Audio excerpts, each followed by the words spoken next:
Welcome to Viibemaa, our farmstead in Saaremaa, Estonia. November wasn't a particular glorious month in terms of weather. It was hard to take the camera out, as there were always some raindrops glittering in the skies above Viibemaa.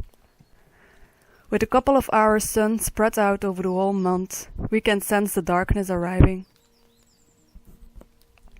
Days are short, and the late afternoon is now covered in a deep pitch black.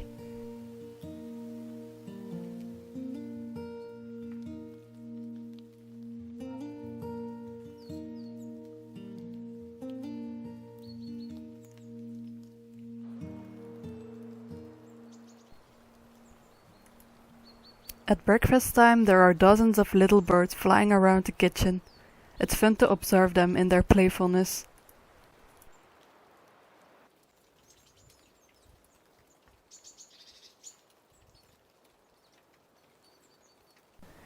The cold hasn't really arrived just yet, but some nights the temperature dips below zero.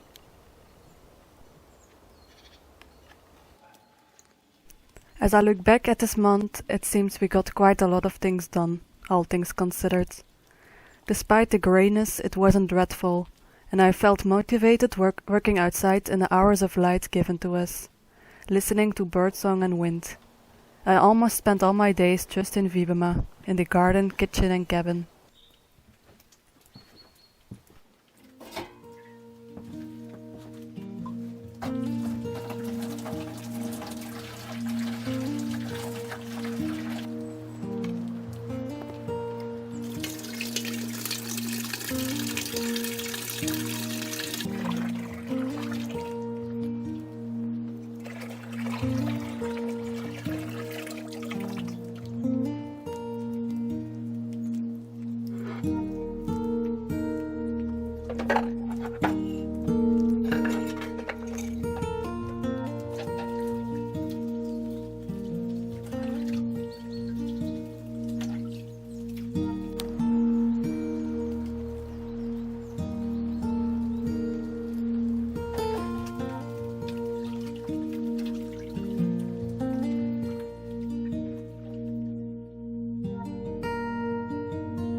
I've read about an old tradition that existed in Estonia.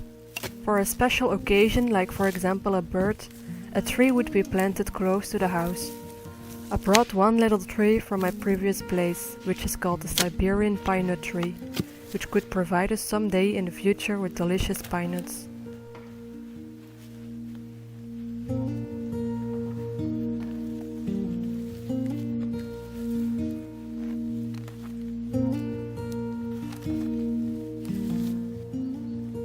I took my time to set an intention to celebrate our new journey here. May this tree happily branch out as the land further develops with gardens, animals and buildings. I hope we can share this journey together.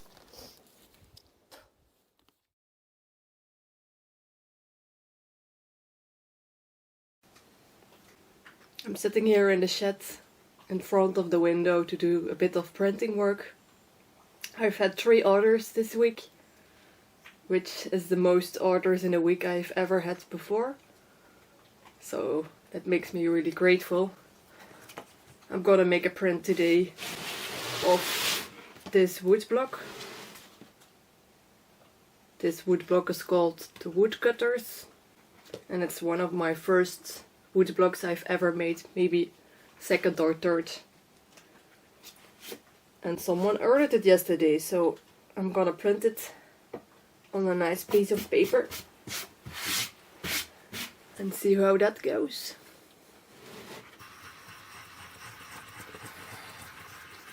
The beautiful thing about this printing is that it is always a bit unexpected, like how the result is gonna be. You don't have like totally control, and every print has its own character and originality in that way.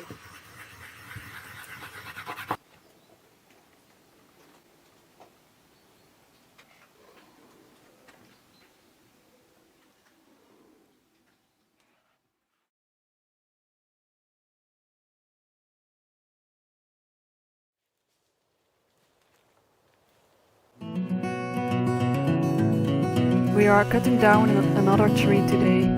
We choose carefully, as we want to have more openness and light from the side of our property. And many of the pine trees on this side will be used for our future building projects.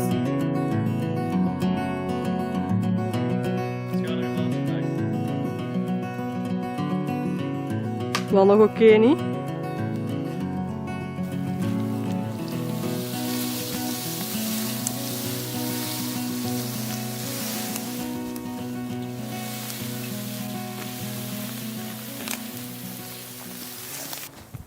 This also provides me with plenty of material to use for my big garden bed and Hugelkultur technique.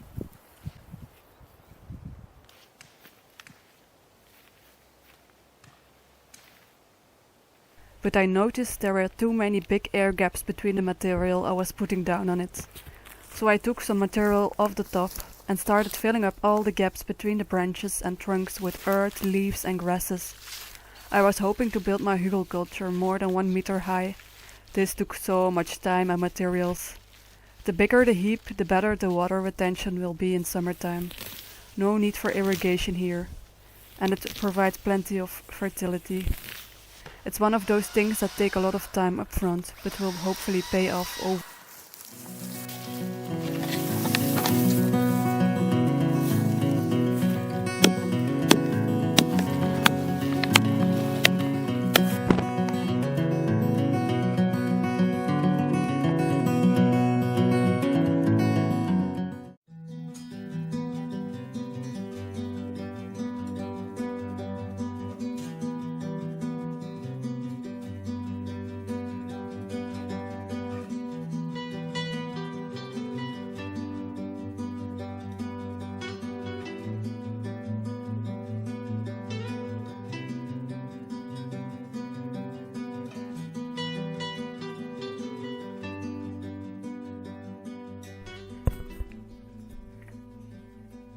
This wood will be used to build a little but very strong insulated little house to put our solar batteries inside. It will be very well insulated, and we're going to experiment to keep it warm with the heat of a compost heap this winter. Ideal temperature is 20 degrees for the solar batteries to function optimally, and we hope to harvest the warmth of the compost process to reach that temperature.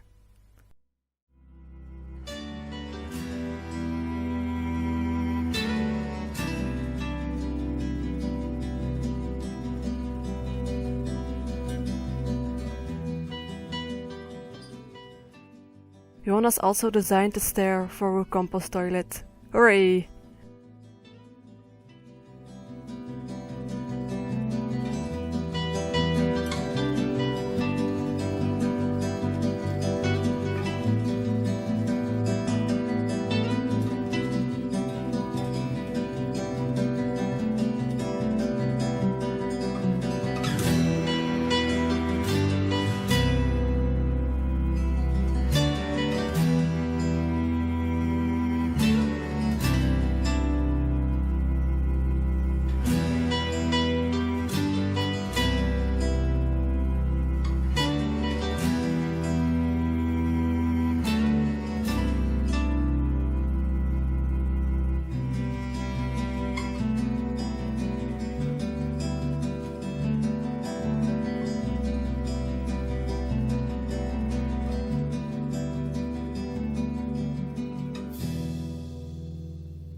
One day this month we decided to hang a bird feeder with seed balls in the hazel tree, close to the kitchen.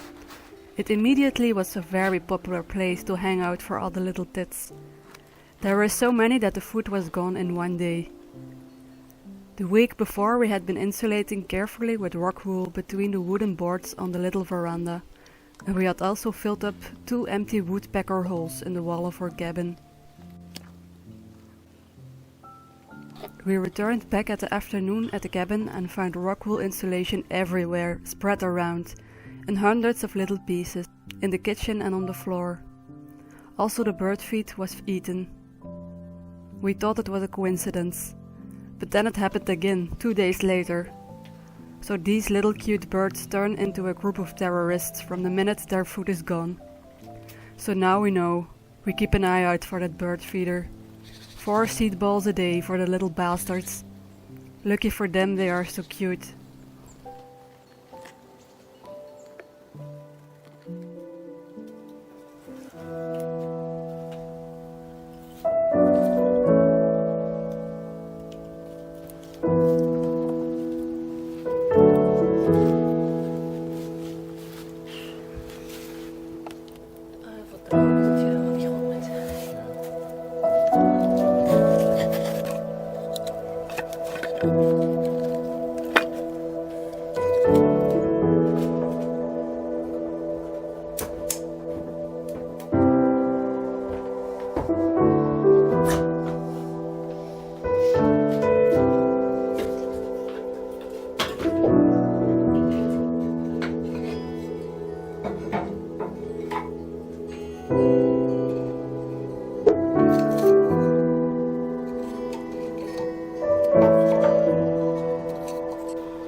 Last week of November I made a little stone wall with clay plaster at the back of the wood stove to give it some thermal mass that can help soak up the warmth of the fire, so it can radiate that warmth into the space when the fire dies out. A passive solar fan circulates the air around the room.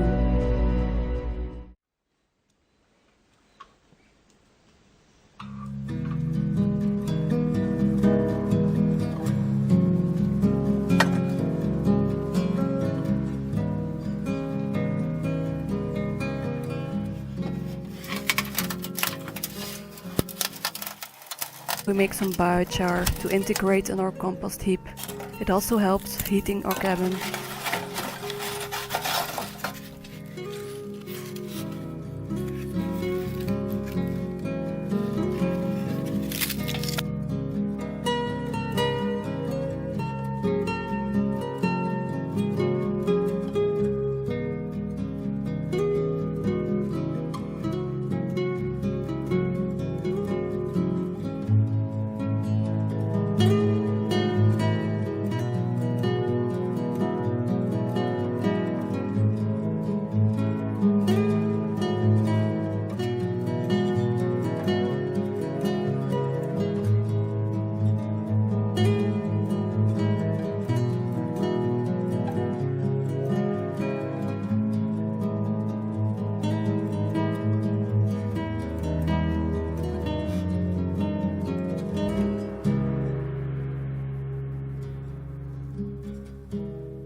There is a lot on my mind as I'm considering the design of the land, the flower garden and the buildings.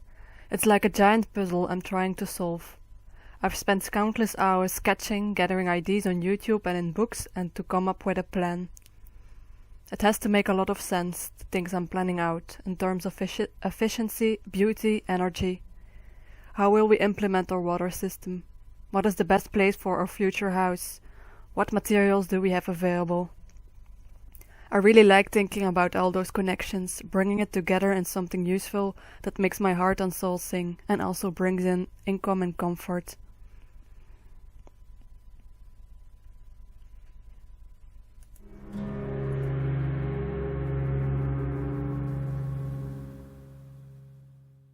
Will be the first part of the flower cutting garden to be developed.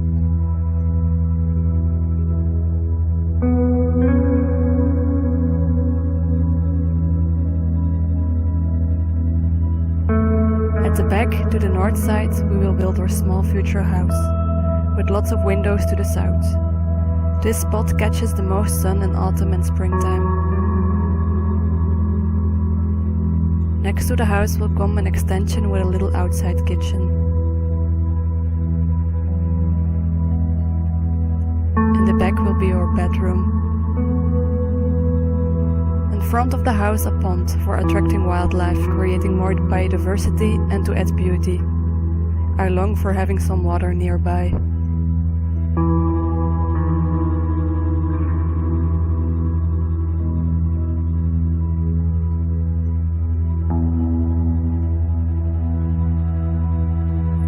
The part of the garden closest to the outside kitchen and house will be dedicated to vegetables and herbs.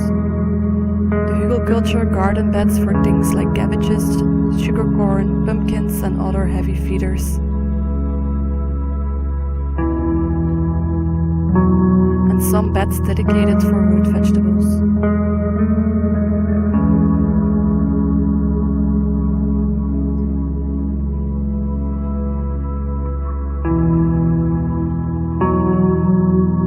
In the east corner will hopefully one day arise a greenhouse with an atelier attached for printmaking and bouquet making.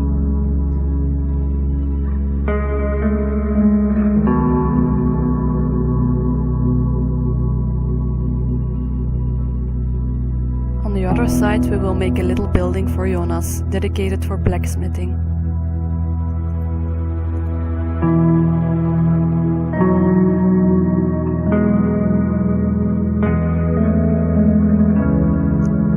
Little cabin will get a new function as guest house.